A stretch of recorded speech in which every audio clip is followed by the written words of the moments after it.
All right, welcome everybody to another episode of the Local Government Insights Podcast, Modernizing Government Leadership, your source and insight for local government technology. My name is Brennan Milton, and today we have with us Dr. Leo Feler from the UCLA Anderson Forecast here to discuss an economic outlook for 2022. Welcome to the show, Leo. Thanks so much for being here. It's great to have you. Brennan, thanks so much for having me. Awesome. So for those listening, Dr. Leo is an economist with the UCLA Anderson Forecast and is responsible for producing their U.S. macroeconomic forecasts. He conducts research and writes articles in the areas of labor economics, urban economics, trade, banking and mergers, and antitrust. Leo received his Ph.D. in economics from Brown University, his master's in international policy from Stanford University, and his BA in economics and international relations from Stanford University. So, Leo, if it's okay with you, just jump right in. I understand, based on our pre-interview, you have the most recent GDP numbers that you want to share with us today, and I'd love to hear your thoughts on what that means for the U.S. economy and more so globally. Right. So GDP, which is a measure of what we produce in the U.S., contracted by 1.4% at an annual rate in the first quarter of this year. So a lot of people have been concerned that this signals that we're entering into a recession. But if you actually break down the numbers, there's a lot of positive news in here, right? So the positive news is that the things that are growing in the US are personal consumption, right? Consumption really is what drives the US economy, and business investment. So businesses are actually expanding their productive capacity to be able to increase supply. Right. So those are the things that are driving economic growth. What caused economic growth to decline on net? Well, the reason is that a lot of what we bought were actually imports, right? So they don't count as, expanding the productive capacity of the US because these are things that were produced abroad, right? So we just happen to be buying things that are produced not in the US, right? So that's number one. We bought a lot of imports, a lot more than normal. The flip side is that the world isn't doing too well right now, right? We have a war in Russia and Ukraine. We have a the strong likelihood of a European recession because of how dependent on energy they are from Russia, right? And so factories in places like Germany are facing much higher costs, and they're not able to produce, at the rate that they were producing before. So because of that, they're not buying U.S. exports. China is in another wave of COVID, and they have been having lockdowns again. And so they're also not buying US exports. So we're buying a lot of imports from the rest of the world. The rest of the world isn't buying a lot of exports from us. And what that tended to do is slow down a piece of our economy. So that's piece one that slowed down. Piece number two has to do with inventory, right? So we accumulated a lot of inventory at the end of 2021. Right, businesses were ready for the Christmas shopping season. They were concerned that they weren't going to be able to meet the issues that they were facing with supply constraints. So they went out and they bought and they bought and they bought and they stocked up on the inventory that had been depleted, in the middle of 2021 because of supply constraints. Yeah. So what happened now in the beginning of this year is that they had inventory. They didn't need to buy as much inventory, and so there wasn't as much inventory replenishment. And that also slowed down economic growth. And the third point has to do with government spending. So we had a lot of COVID relief programs that were slated to end at the end of 2021. They ended at the end of 2021. That meant that governments got a little bit of a financial negative hit in the beginning of 2022 and weren't able to go out and spend as much as they had been spending previously. And collectively, what that meant is that our economic growth slowed down at the beginning of 2022. But fundamentally, there's a lot of strength in just these two numbers. The personal consumption, consumers are still going out and buying, and businesses are still going out and investing. And that holds a lot of promise in that it signals that people feel overall decently good about the economy, right? Businesses feel more confident about the economy. They're willing to make these long-term investments. And so this really signals that this contraction that we just had right now is likely a one-off, right? If we don't get any other major, COVID waves, if we don't get any escalation in the war between Russia and Ukraine, we really expect that the economy is going to keep growing pretty strongly for the rest of the year.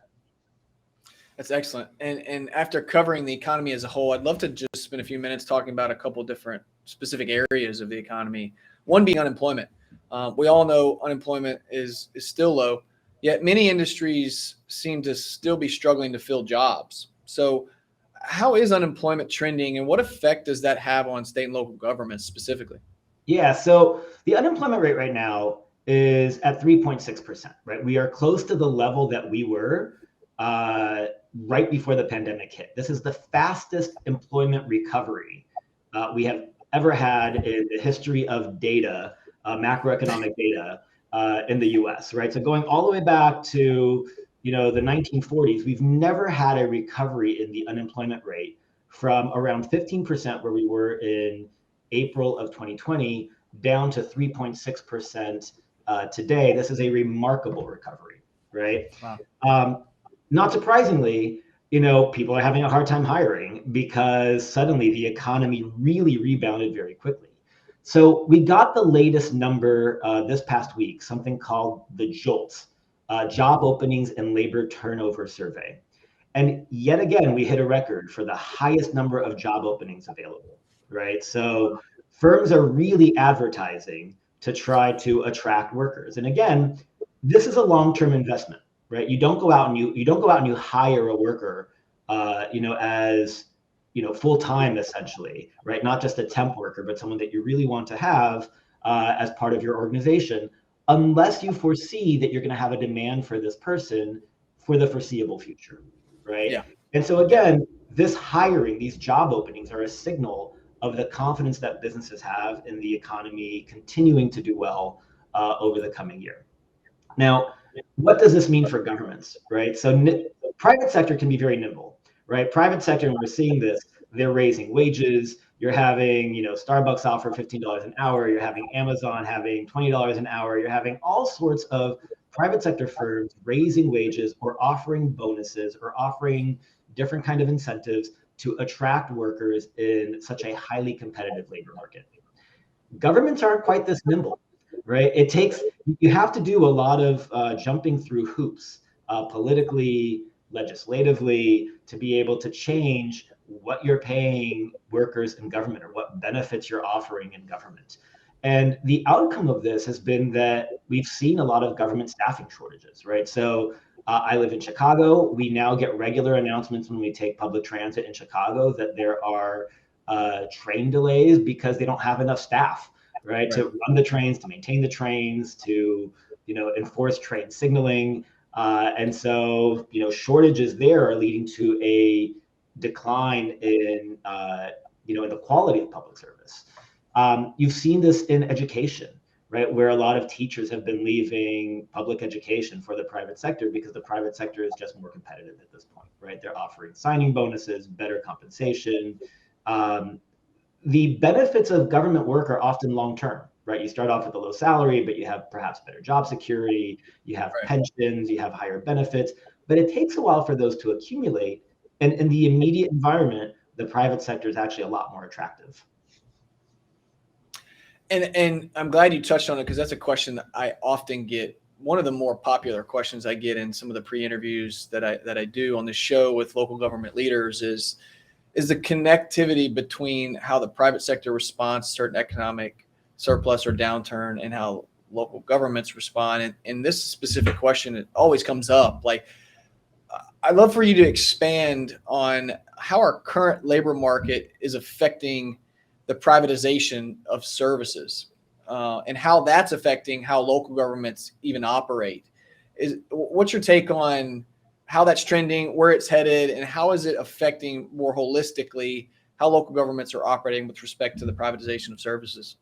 So I think with regard to being nimble in terms of being able to hire more easily, being able to offer better benefits, higher wages when there's an economic upturn and be able to attract workers, being able to shed workers more easily when there's an economic downturn, right? The private sector can do that with a lot greater ease than the public sector can. And so often what you see is this desire to outsource or privatize services where possible. so that you as a government, engage in longer term contracts with firms. These firms then go out and are the ones responsible for hiring workers, incentivizing workers.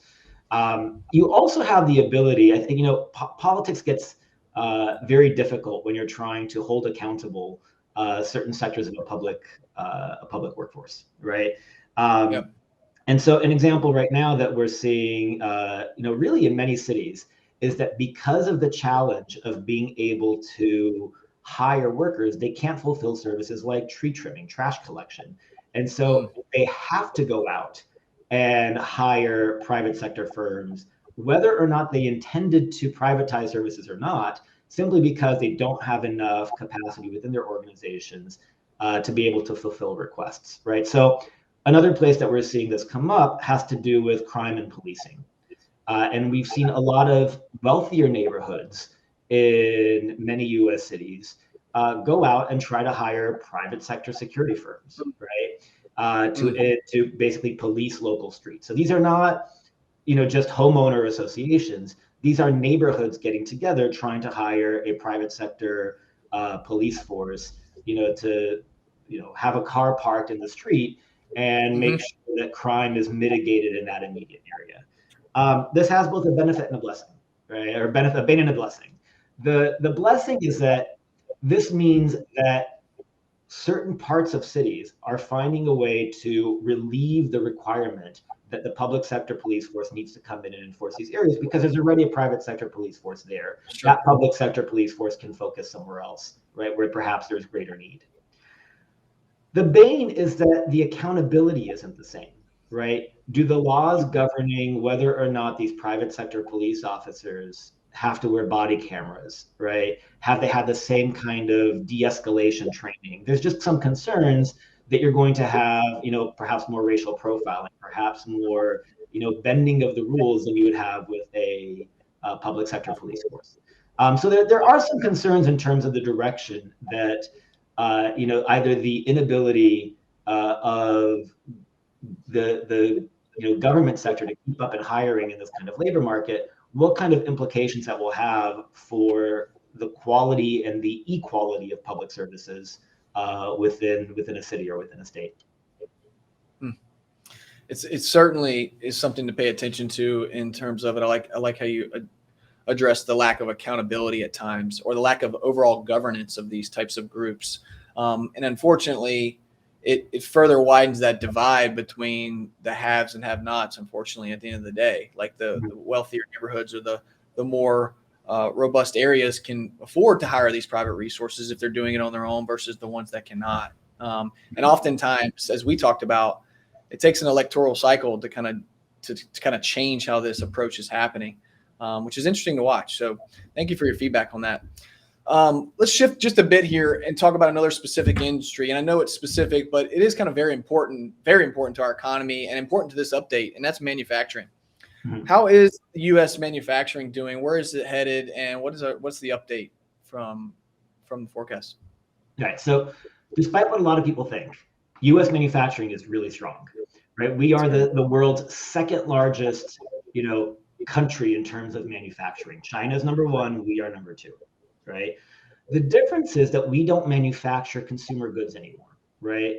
To the extent that we used to, right? We have shifted the manufacturing of iPhones and TVs and toys and clothing to places like China, right? What we manufacture instead is heavy business equipment, right? Tractors, machinery that businesses use to then make all these consumer goods. So that's what the U.S. manufacturing base really is. Now, there might be a shift right now that we've seen because of COVID, which is because of the long supply chain issues that businesses have been facing. They might want to bring back certain production facilities to the U.S. And we saw this with certain companies, right? We saw this, for example, with Peloton, the exercise manufacturer.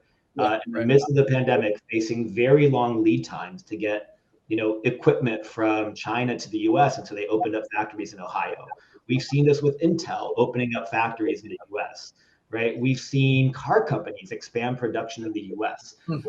And so there does seem to be a shift that we're not going to just be outsourcing production to the Far East anymore, given all of these, supply issues that we faced over this past year.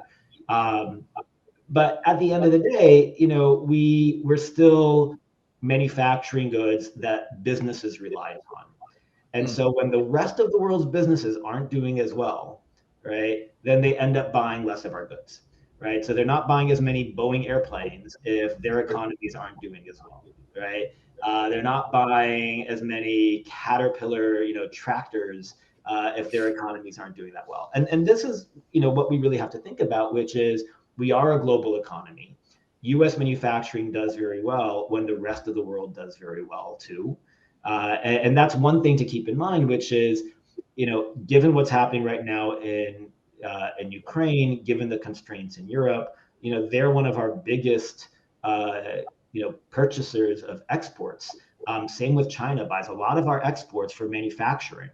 And so there's some concern that we might face a little bit of a slowdown as the rest of the world isn't doing quite as well. The flip side, U.S. firms are actually bringing back some production domestically. And so in the end, this really should even out, right? U.S. manufacturing really should remain pretty strong. That's great. And Leo, the third kind of main area I'd be remiss if we didn't talk about today, and that'd be inflation, right? Yeah. Inflation seems like it's clearly going to remain high this year and probably next year as well, as our past stimulus that you alluded to a little bit earlier in the conversation continues to keep pushing prices up, right? And I know updates are being made even in recent days from the Federal Reserve, but can you speak to where interest rates are heading from your perspective and what the Federal Reserve is doing to combat such high inflation? Sure. So first, let's take a little bit of a step back and try to understand where this inflation is coming from, right? So inflation is always a story of too much demand chasing too little supply, right? And during the pandemic, we all suddenly had a lot of extra cash on our hands, either from fiscal stimulus from the government, the Fed buying bonds, which means that they're putting money in our pockets and they're buying, they're holding on to bonds, from people not going out and spending on services, which meant they had more money to spend on goods. And so what we saw in the beginning was this surge in goods inflation, right? People competing to buy things like, home refurbishing supplies, appliances, desks, laptops, right? Stuff, right? And so we saw a lot of inflation in the beginning in goods. This led to a lot of supply constraints. Our ports couldn't handle the amount of goods coming in, from the Far East into our ports, through distribution centers to store shelves, right? It wasn't that we weren't getting enough supply. It's that we were getting a lot of supply, but demand was even higher still, right? And that led to inflation. So we're still seeing signs that we might be supply constrained, right? China has had to close down some of its productive capacity to combat the COVID waves that they're currently experiencing. You're seeing a lot of ships, the same way that they had been parked outside of the ports of LA and Long Beach trying to unload. They are now parked outside of ports in Shanghai and Guangzhou trying to load, right? And so the same supply constraints are reappearing, which means that we might still have this cycle of supply constraints pushing inflation up. Demands that remain strong. Like, as I mentioned, businesses are investing, consumers still are going out and buying things, right? What the Fed can do to combat this is just make it harder for us to go out and buy things. And the way that they do this is that they raise interest rates. And so we're already seeing that mortgage rates are above, the 30-year mortgage is above 5%, right? That means fewer people are going to go out and buy houses.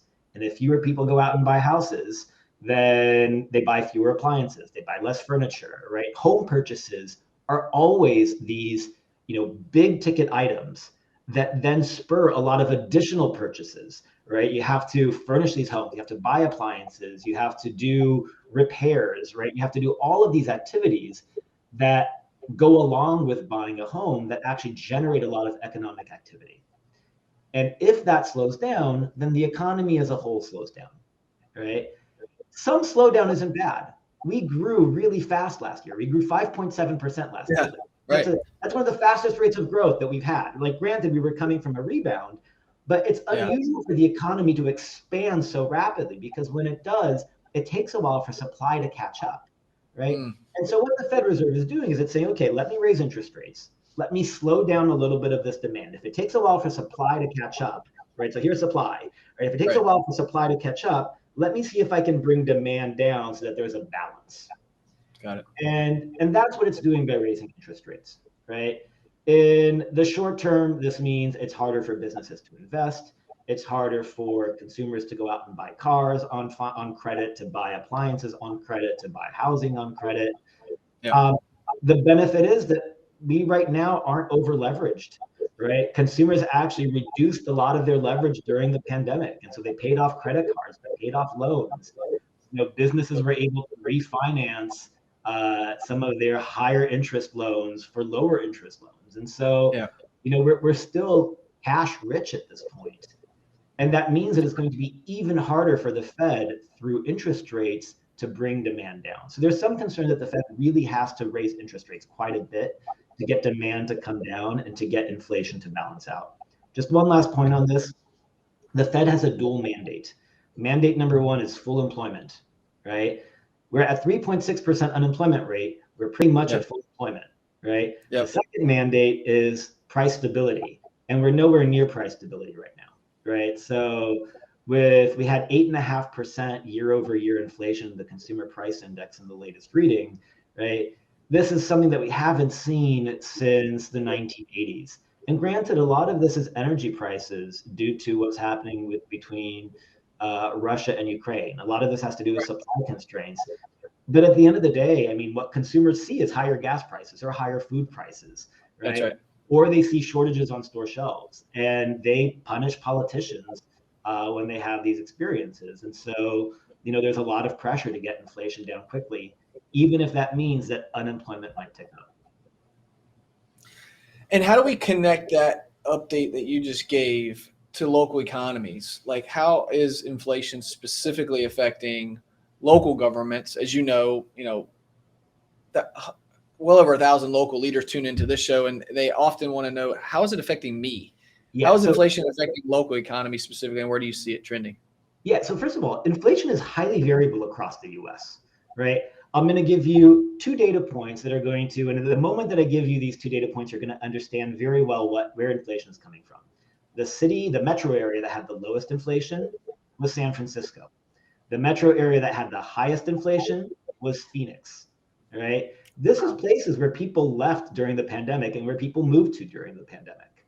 And so if people left San Francisco and moved to Phoenix, right, on net, and Phoenix suddenly gained population, that means that they gained demand. That means that suddenly there were more people trying to buy cars, houses, furniture, restaurant services, right? Everything that Phoenix is offering, and that's really raising prices in Phoenix. Now, granted, it also raises job opportunities, right?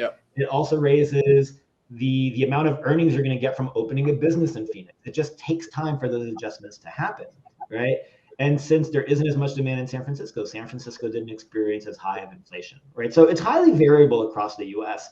And there's really neat data where you can see, basically where people were trying to move to is where inflation was higher. This is especially true for these, small and mid-sized cities that suddenly got an influx of population, right? Boise, Fresno, Modesto, all these suburbs where people congregated to in anticipation that they'd be able to work remotely and be able to have longer commutes, or that they'd be, remote all the time, and so that they can be in, these smaller cities. So that's one factor that local leaders need to be aware of, right? If you make it easier for businesses to get permits, for businesses to open in your area, that should help tame inflation in a lot of these areas, because then there can be a supply response, right? The second thing is that this has been a cash cow for a lot of local governments, right? Suddenly housing prices are increasing in places like, Boise, Fresno, Modesto. And depending on where you are and how your tax rates are determined, as home prices go up, you're getting a lot of new property tax revenue. You're getting a lot of sales tax revenue because there's a lot more business activity in these communities. And so governments are facing this windfall of tax revenue. Right? And will it last? That depends, right? That depends if, as in these next few years, if people realize that they actually, miss working in an office, or in order to get ahead, they have to, make it to an office every now and then. Maybe these places where people have just been working 100% remote won't be able to do as well, and you're going to see a little bit of a pullback. But the reality for now is that a lot of these smaller cities have seen this very positive windfall of cash. And they have the prospect of higher tax revenue going forward, given that they're facing higher property values and the way their taxes are determined. The exception of that really has to do with California, because California has Prop 13 and these property Right. tax limitations. Okay. They have still benefited because a lot of people switched into new homes. And by switching into new homes, they've reset their property taxes. We are likely not going to see this kind of reset for a while, because a lot of people locked in 2.75% mortgage rates that are not going to come back anytime soon. And so people are going to hold on to housing longer, as long as the cost of switching out of these fixed rate mortgages, into some higher fixed rate mortgage environment is going to hold them back from selling. Correct. And with the excess funds from these increases in property tax, like you mentioned, gas tax, sales tax, where do you think these local economies will spend that excess funds? Do you think it'll go towards infrastructure, climate change, rebates? Like, what areas do you think that they'll take advantage of? Because they got to spend it somewhere. So the first thing that we've seen is actually rebates, right? This is, if you think about politically, what is your best incentive, right? If you're up for re-election, giving a rebate gets money into people's hands right away, right? Sure. It doesn't help alleviate inflation, right? Because it helps increase even more demand in your local economy. But we've seen, in response to higher gas prices, right, the governor of California issuing, gas rebates for people who have registered vehicles. We've seen here in Chicago, the mayor issuing gas cards to households, right? We've seen Chicago start a cash transfer program to low-income households, the same way that Stockton had piloted in California several years ago. And so we're seeing a lot of movement towards rebates. In part, the federal government set this example during the pandemic, where they provided fiscal stimulus directly to households, and that actually helped boost the state of the local the national economy and various local economies. But also, it's just what is politically very feasible. If you have a cash stockpile right now, right, you can make yourself politically very popular by lowering taxes or offering cash rebates, right, of some kind. And so we've seen a lot of governments doing this.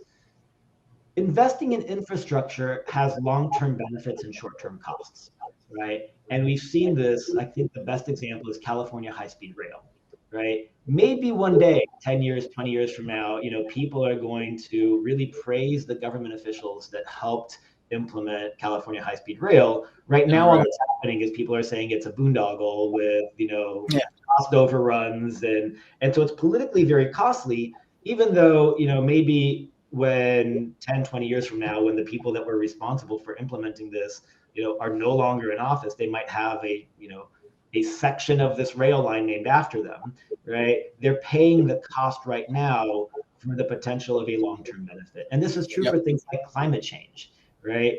It's very hard to campaign on saying, look, I prevented a possible, calamity in our area 50 years from now, but that doesn't get you elected today. And I think the incentives really aren't there for government officials to use some of this cash stockpile for long-term investments. It's really right now to try to do things that are politically very popular, like cash rebates or tax reductions. Got it. I just want to get my hands on one of those gas cards. That's what I want. You and basically pretty much everyone in the U.S. That's right.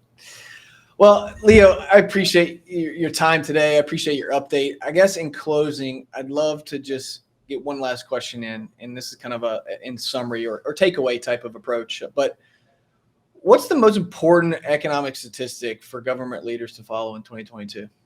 I think people really want to have a sense of local housing prices. And even if you even take one step back, there's really great data from Redfin and Zillow looking at home searches, even before it gets reflected in home prices. What is happening to search activity in local areas? Because this is going to give you a signal of how much interest is there still in people moving to Phoenix and Nashville and Fresno and Modesto from places like San Francisco, or are people starting to move back, right? Have we reached a turning point in this frenzy that we've had in prices? And this is important because it helps government officials determine, well, how much do I need to expand my local services, right? If we're getting a lot of demand for housing, then that also means I need to plan for more schools, more infrastructure, more collection, more policing, more fire, right? Yep. If this is beginning to slow down, then I can slow down in my long-term planning for this. But I need to provide the services if we're going to continue expanding as a city. This also has to do with tax revenue, like what's going to happen to tax revenue going forward, depending on how much demand there is for people trying to move into the city and bid up housing prices. So really, I think in the end, housing demand, either through what's happening with prices, what's happening with Redfin and Zillow searches, is something for government officials to kind of keep a check on, because that will help them with long-term planning. That's excellent. Well, again, Leo, thanks so much for jumping on today. Really appreciate your time and for sharing your expertise and perspective with us. I think this will be super valuable for many that tune in weekly. So for all our listeners, thank you so much, Brennan. I appreciate you having me. Absolutely. And for our listeners, thank you guys so much for joining us for another episode of Local Government Insights podcast, Modernizing Government Leadership. Please stay tuned for more local government news and insights to come.